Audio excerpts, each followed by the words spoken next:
আজকের গল্প নিশ্চিত রাতের আতঙ্ক। রাত তখন প্রায় 2টো। বাইরে প্রবল শীতের দাপট। নিস্তব্ধতার মাঝে শুধু পাতার মৃদু সরসরানি আওয়াজ। বীরেনবাবু হাঁটছিলেন গ্রামের প্রান্তরের সরু পথ ধরে।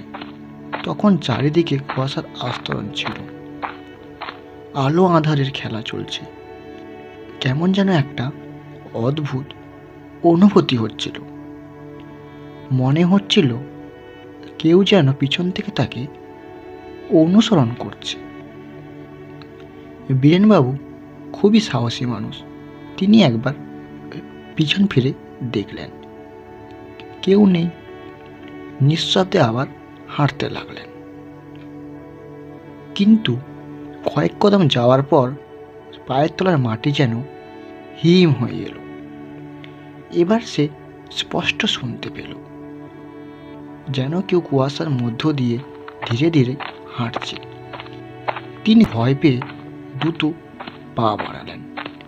কিন্তু যেই সামনে তাকালেন, বুকের ভিতরে একসাথে শীতল আতঙ্কে স্রোত বয়ে গেল। কুয়াশার মধ্যে দাঁড়িয়ে আছে একটা অস্পষ্ট দানব। বিশাল কঙ্কালসার দেহ, গাঢ় লাল চোখ তার, আর একটু হাঁটু পর্যন্ত ঝুলে থাকা ছেঁড়া করা সাদা কাপড়। বীরেনবাবুর গলা শুকিয়ে গেল, পা একটুও নড়ছিল না। হঠাৎ সেই দানবটা কুয়াশা ভেদ করে সামনে এগিয়ে এলো, আর তার ফ্যাকাশে ঠোঁট থেকে বেরিয়ে এলো ফিসফিসে একটা আওয়াজ। এখানে এসো, অনেক দিন ধরে তোমার জন্য আমি অপেক্ষা করছি। পরের মুহূর্তে একটা প্রবল বাতাসে ঝড় উঠল। বীরেনবাবু আর চিৎকার করার সুযোগই পেলেন না। কুয়াশার মধ্যে তিনি হারিয়ে গেলেন। যেন তিনি সেই কুয়াশার মধ্য দিয়ে তিনি যেন হারিয়ে গেলেন, যেন তিনি সেখানে কোনোদিনই ছিলেনই না। সেই রাতের পর থেকে কেউ আর বীরেনবাবুকে দেখেনি। কিন্তু গ্রামের মানুষ বলে, রাত 2টো বাজলে মাঝে মধ্যে সেই সরু পথ দিয়ে একটা ফিস ফিস আওয়াজ ভেসে আসে। এখানে এসো, এখানে এসো।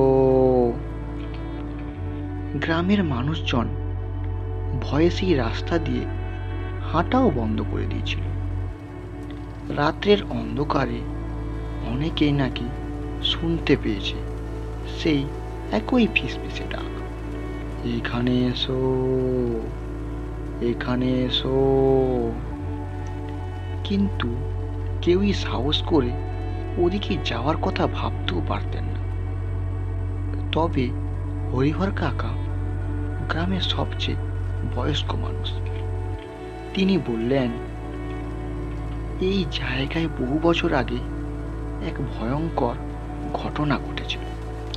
এক নিঃসঙ্গ সাধুর মৃত্যু হয়েছিল ওই একই রাস্তায়। কেউ বলে তাকে নাকি হত্যা করা হয়েছিল, আবার কেউ বলে সে নিজেই আত্মহত্যা করেছিল। তারপর থেকেই এই পথ অভিশপ্ত। কিন্তু বীরেনবাবুর ছেলে দীপু তা বিশ্বাস করতে চাইল না। সে বলল, রাতে আমি সেখানে গিয়ে এর সত্যিটা বের করেই ছাড়ব। রাত তখন প্রায় 1:30। দীপু হাতে টর্চ নিয়ে একাই সেই কুয়াশাচ্ছন্ন পথে হাঁটতে লাগলো। চারপাশে শীতল বাতাসে ফিসফিস আওয়াজ, দূরে কোথাও শেয়ালের ডাক। কিছু দূর যাওয়ার পর হঠাৎই তার মনে হলো কেউ যেন তার পাশে হাঁটছে। সে থমকে গেল। সে টর্চের আলো ঘুরে দেখলো সেখানে কেউই নেই। হঠাৎ পেছন থেকে একটা হাত তার স্পর্শ করল। দীপু আতঙ্কে ঝটকা মেরে পিছনে তাকালো, কিন্তু সেখানে কেউই নেই। তারপর একটা মুহূর্তেই চারপাশের কুয়াশা ঘনীভূত হয়ে গেল। বাতাস খুবই ভারী হয়ে উঠল এবং সামনে এসেই অস্পষ্ট দানব আবার দেখা দিল।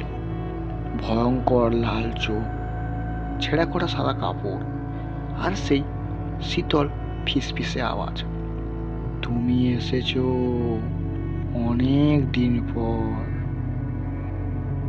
দীপু আর চিৎকার করার সুযোগও পেলেন না।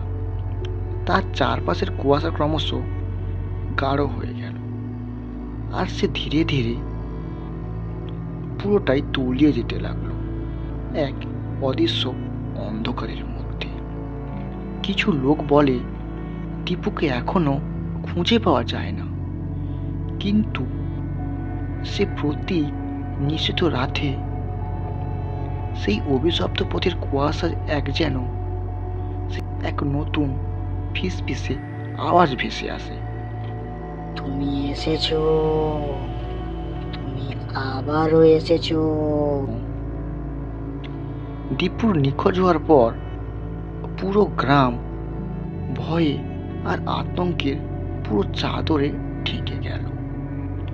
কেউই আর সন্ধ্যার পর ঘর থেকে বেরোতে পারতেন না, কিন্তু দীপুর মা প্রতিদিন সন্ধ্যায় পথের দিকে তাকিয়ে বসে থাকতেন আর কান্না করতেন, হয়তো ছেলে আবারও ফিরে। কিন্তু একদিন গ্রামের এক ত্রান্তিক গজানন ঠাকুর এইসব ঘটনা শুনে বললেন, এই অভিশাপ ভাঙতে হবে। দীপু বেঁচে থাকলেও সে এখন অন্য জগতের বাঁধনে আবদ্ধ হয়ে আছে। গজানন ঠাকুরের সঙ্গে কয়েকজন যুবক, হাতে ছিল ধূপ, ত্রিশূল, এক বোতল গঙ্গা জল। রাত তখন 1:45। সবাই হাঁটছিল সেই অভিশপ্ত রাস্তা। পুরো চারিদিকে গা ছমছমে নীরবতা, কুয়াশার আস্তরণ ক্রমশ যেন ঘন হয়ে উঠছিল। এই জায়গাতে দীপু হারিয়ে গিয়েছিল, এটা এক যুবক বলল। তখন গজানন ঠাকুর সেখানেই এক তান্ত্রিক মন্ত্র উচ্চারণ করতে লাগলেন, ওং হিং ক্রিং প্রিং ফট। আচমকা বাতাস একেবারে হিম হয়ে এলো। চারপাশে যেন এক চাপা শোরগোল শুরু হয়ে গেল। অদৃশ্য বহু গলার ফিসফিসানি আসছে, তুমি এসেছো অনেক দিন পর।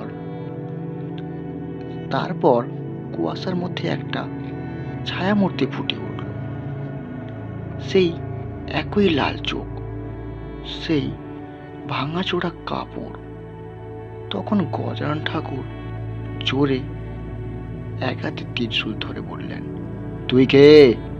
কেন এই পথে অভিশপ্ত হয়ে আছিস? দানবটা আবার মুখ খুলল, কিন্তু তার কণ্ঠস্বর যেন হাজার মানুষের কান্নার সুর। আমরা বন্দী, আমরা সবাই মুক্তি চাই। তারপরেই দীপুর এক কণ্ঠস্বর ভেসে এলো কুয়াশার মধ্যে থেকে, মা, আমাকে উদ্ধার করো, আমি এখনো বেঁচে আছি। গ্রামবাসীরা আতঙ্কে দৌড়াতে লাগলো। তখন গজানন ঠাকুর মন্ত্র উচ্চারণ করতে শুরু করলেন। গঙ্গা জল ছিটিয়ে দিলেন বাতাসের মধ্যে।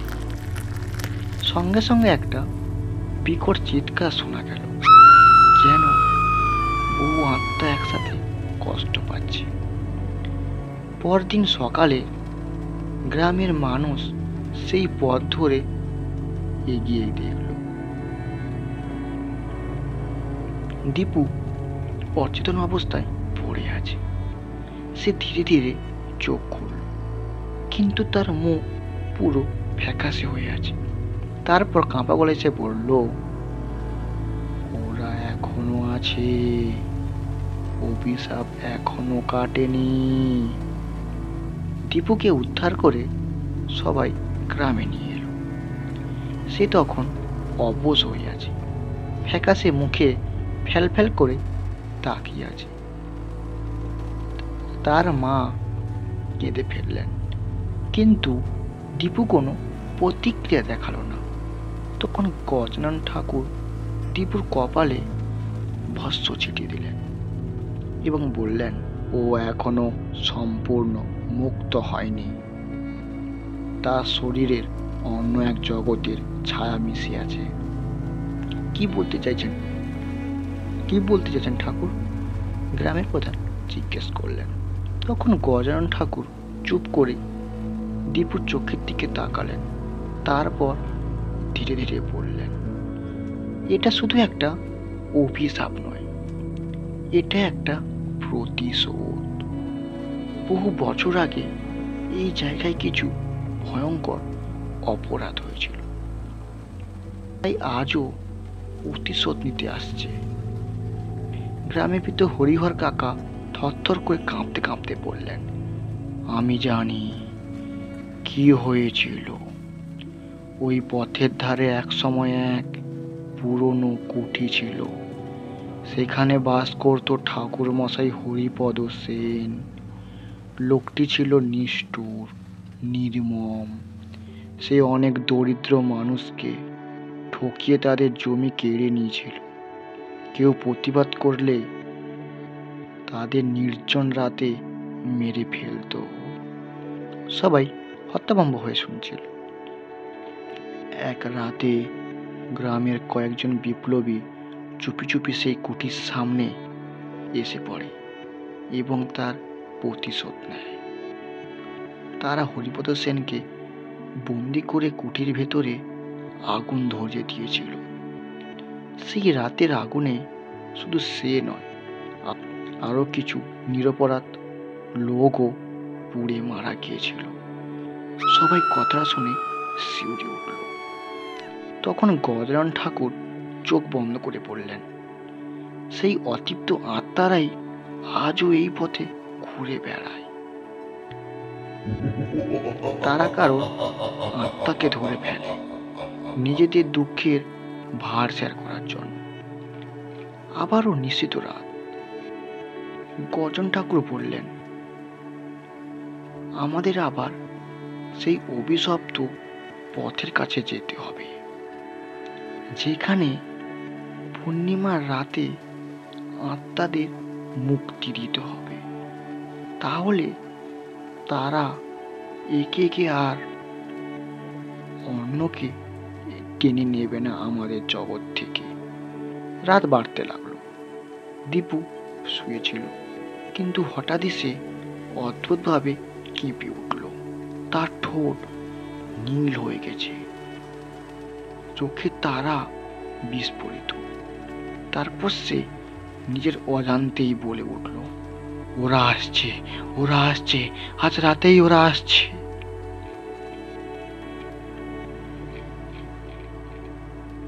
রাত তখন ঠিক 2টো। গ্রামের সবাই গজানন ঠাকুরের কথা মতো অভিশপ্ত পথের ধারে কাছাকাছি এক পুরনো বট গাছের নিচে জড়ো হয়েছিল। চারপাশে ঘন কুয়াশা, শীতল বাতাস বয়ে যাচ্ছিল। দীপুকে মাঝখানে রাখা হয়েছিল। সে তখনও কাঁপছিল। ঠিক তখনই গজানন ঠাকুর মাটিতে এক বিশেষ ত্রিভুজ চিহ্ন এঁকে মন্ত্রোচ্চারণ শুরু করলেন। ওং ক্রিং ক্রিং ফট। দীপুর শরীর ক্রমশ কাঁপতে লাগলো। তার মুখ দিয়ে বেরিয়ে এলো এক ফিসফিসে শব্দ, তোমরা থামাতে পারবে না। ওরা মুক্তি চায় না, ওরা প্রতিশোধ চায়। হঠাৎই বাতাস আরো ভারী হয়ে উঠল। নিস্তবতা এক ভয়ঙ্কর সন্ত্রাস নিয়ে এলো। দূরের কুয়াশার মধ্যে কিছু ছায়া মূর্তি দেখা গেল। একটি দুটি নয়, অনেকগুলো। ধীরে ধীরে এগিয়ে আসছিল। মুখগুলো খুবই বিকৃত, চোখ জল জল করছে রক্ত লাল আলোয়। হঠাৎ দিদিপু কেঁপে উঠে দাঁড়িয়ে গেল। তার গলা দিয়ে বেরিয়ে এলো এক অচেনা কণ্ঠস্বর। তোরা আমাদের পুড়িয়ে মেরেছিলি, তোরা মুক্তি চাস, মুক্তি তোদের জন্য নয়। এখন আমরা সবকিছু জ্বালিয়ে পুড়িয়ে শেষ করে দেব। গ্রামবাসীরা আতঙ্কে পেছনে সরে গেল। কেউ কেউ দৌড়ে পালানোর চেষ্টাও করল, কিন্তু বাতাসে এক ভয়ানক শক্তি তাদের দাঁড় করিয়ে দিল। তখন গজানন ঠাকুর দ্রুত গঙ্গা জল ছিটিয়ে দিলেন। সঙ্গে সঙ্গে একটা বিকট চিৎকার শোনা গেল। আত্মাগুলো যন্ত্রণায় চিৎকার করতে লাগলো, কিন্তু তারা কেউ থামলো না। তারপর তারা সব একসঙ্গে ঝাঁপিয়ে পড়ল দীপুর দিকে। না, চিৎকার করলো তার মা। কিন্তু তখনই গজানন ঠাকুর এক ভয়ঙ্কর মন্ত্র আওড়ালেন। ওং হিং ক্লিং চণ্ডিকায় নমঃ। চারপাশে আগুনের শিখার মতো আলো ছড়িয়ে পড়ল। এক মুহূর্তের মধ্যে আত্মারা ছটফট করতে লাগলো। তাদের ছায়া কুয়াশার মধ্যে গলে যেতে থাকলো। বাতাসে এক কান্নার শব্দে পুরো জায়গা কেঁপে উঠল। আর তারপর সব শান্ত হয়ে গেল। ভোরের নতুন আলো গ্রামবাসীরা ধীরে ধীরে নিজেদের সঙ্গে ফিরে পেল। দীপু মাটিতে পড়ে গিয়েছিল, কিন্তু তার মুখে স্বস্তির একটা ছাপ ছিল। তখন গজানন ঠাকুর ক্লান্ত গলায় বললেন, অভিশাপ আজ শেষ হলো, কিন্তু ভুলবে না, পুরনো পাপ চিরকাল ছায়া হয়ে ফিরে আসে। সেই রাতের পর থেকে কেউ আর অভিশপ্ত পথে ভয় পায়নি। কিন্তু ভোরের কুয়াশার মধ্যে ওখানেই এখনো অনেক ফিসফিসানি শুনতে পায়। আমরা কি সত্যি চলে গেছি? এইরকম গল্প শুনতে হলে আমাদের সঙ্গে থাকুন।